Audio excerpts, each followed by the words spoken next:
Hello everyone, I am Dr. Ananya Barua. I teach in the Department of Philosophy, Hindu College. Today I am going to begin with the lecture series of Philosophy of Mind, the subtheme being Problem of the Mental Content. Where lies the problem? This is one of the most important questions in philosophy of mind. Before we address the what of the problem, let us see the locus of the problem. In philosophy, if we may add, we are not interested in answers per se, but in questions, in critical evaluations, and this is why the beginning or the starting of philosophy is with the questioning power. The problem that we had addressed is where lies the problem of the mental content. Is it inside the cerebral cortex called the brain, or is it in some further deeper inside the finest particle of the brain, the mind? Does the problem of the mind or mental content actually exist? Popularly, they say that what matters does not mind and what minds doesn't matter. The core of the problem of philosophy of mind is the eternal debate between mind versus matter. Matter is something which is defined as that which is physical, material, and has spatio-temporal existence. Mind, on the other hand, is defined as that which is immaterial, non-physical, has a non-spatio and non-temporal existence. What matters doesn't mind and what minds doesn't matter. I'm repeating this again to ascertain that mind and matter have thus been taken as oxymoron for a very long time. To further ascertain the difference between mind and matter, philosophers of mind further assert how we all are subject to laws of physics, laws of gravitations. For example, the bodies that I am sitting right now is pulled down. However, the mind is not subjected to such laws, and as much as the body is pulled down, the mind can fly anywhere. So, this precisely is the problem. What is the problem? The problem in philosophy of mind is precisely this, that the immaterial mind and the material body cohabits in the same unit called the human being. Had both the two separate entities, mind and body, been two floating entities, problem would have never arisen. Problem arises because of the connect of mind and body in a single unit, which is the unit of the human body. So, is the connect or the connection that we are talking about embodied or is it disembodied?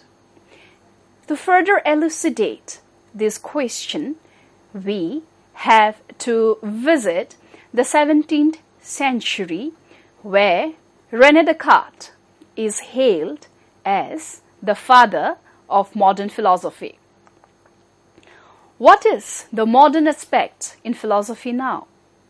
Modern is derived from the word modos, which means that something which is new, something which is striving.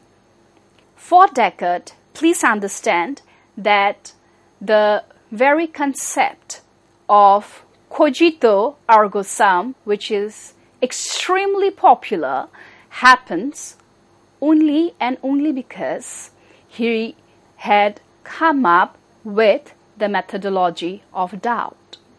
What is this methodology of doubt? I want to put it as a footnote here that unlike other disciplines in philosophy, we do not have the methodologies of, say, laboratory experiments, nor do we have field works, nor do we have case studies. So what is our methodology, or what are our methodologies? Our methodologies are distinctively unique.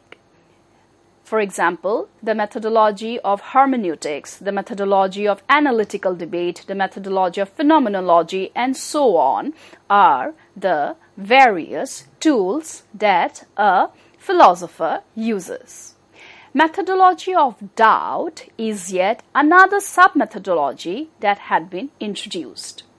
Doubt or doubting is a process where the thinker tries to understand, comprehend if anything is distinct and indubitable.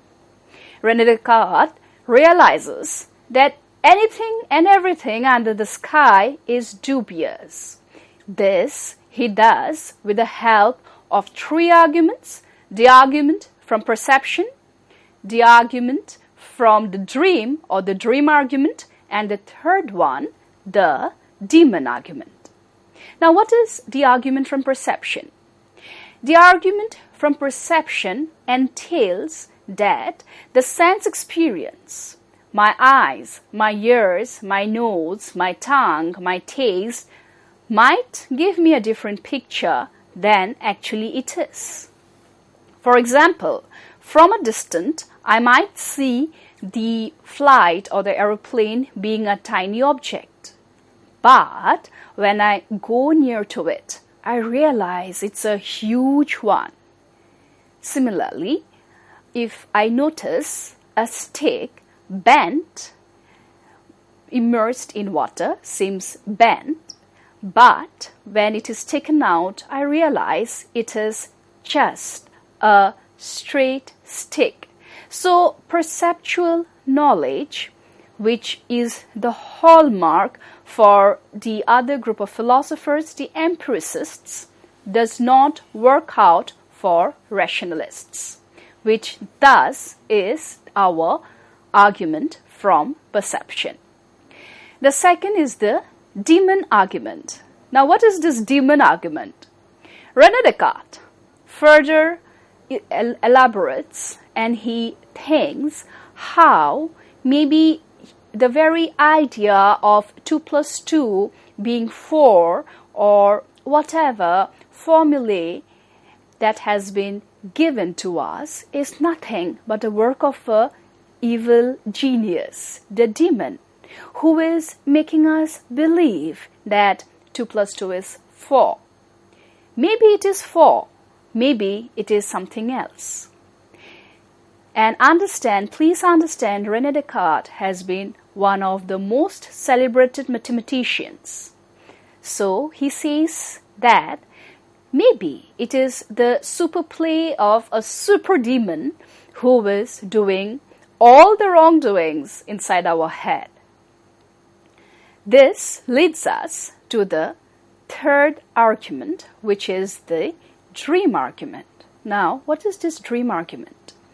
The dream argument further elucidates how maybe that you and I, we think we are alive, we think we are awake, is nothing but a big fancy dream. Maybe, just maybe, we are continuing still with our COVID times. Maybe we are still dreaming that we are out of it. How do we know the thin line of difference between our dreaming state and waking state? For instance, when I dream and I, for example, see a tiger in my dream, I will sweat. I will be scared. These are the similar emotions that is emoted when I see a tiger in the real experiential world. So how do I know that my living world is not actually a dream world? And with this, he says, thus, everything, because for our dream argument, our demon argument, our argument from perception, everything is dubious. Dubious, which is doubtful. Thus, René Descartes comes to his epic conclusion, which is entitled, or which he claims as dubito ergo sum, or in other words, it is I doubt, therefore I am. Now, doubting or doubt, we understand, is one of the various activities of mind. It is not the case that the mind only keeps on doubting. Yes, doubting is the superhero in Cartesian philosophy, but the mind also calculates, the mind also hopes, thinks, dreams. I mean, you just name it, and there are several other mental activities that the mind does. So, René Descartes realizes that doubt is a subset of the mind. The mind is the superset. Therefore, he replaces dubito ergo sum with his celebrated maxim cogito ergo sum. That is, I think, therefore I am. I would also like to put it as a footnote here that René Descartes' philosophy is called as Cartesian philosophy, neither as Renéan philosophy nor as Descartesian philosophy. This is precisely because the full name of René Descartes is Renétas Cartesius Descartes. So, Cartesian philosophy is picked up from his middle name Cartesius. Going ahead, we understand that Descartes had popularized his proclamation, I think, therefore I am. The takeaway of these maxims are the following. First, thinking or thought or mind is primary. Body or matter or extension is secondary. Please understand that thinking had been defined as that which thinks, which conceives ideas, and so on. Body or matter had been defined as that which has extension. So, space-time extension had been related with body. Mind has been related with the power of thinking. The third takeaway of these slogan or this celebrated maxim is the proof of one's existence is by one's mental thought process alone, thus making it disembodied. This is one of the most fascinating takeaways of the Cartesian philosophy, which is the disembodied philosophy. Disembodied, without the body, has been the norm of the Cartesian philosophy, thus marking the 17th century with what is popularly called as Cartesian dualism, that is, mind and body as two separate entities. Now, the debate between embodied versus disembodied led to the understanding of mental acts as those acts that are understood in propositional terms when the mental state is directed to a situation, fact, or a state of affairs. For instance, when I say the sky is blue, it is a propositional statement, for I can go out and verify whether the sky is blue or not. Versus those mental acts or attitudes such as pain, which are non-propositional terms. The classic examples of non-propositionals are feelings, emotions, and so on. So this brings us further to the debate between internalism versus externalism. The former view is called externalism and the latter is termed as internalism. Now we come back to our very basic question, and that is, how do we define mental states? Understanding that the mental states are influenced externally or internally, they are thus called as intentional mental states. That is, mental states that are propositional, which are verifiable, which are directed towards a situation or a subject or an event or an object. Second, phenomenal mental states, which are non-propositional and non-directional, like feelings, emotions. Third, weak intentional, that is, mental states which are both intentional and phenomenal. Fourth, weak anti-intentional, that is, those mental states which are neither intentional or phenomenal.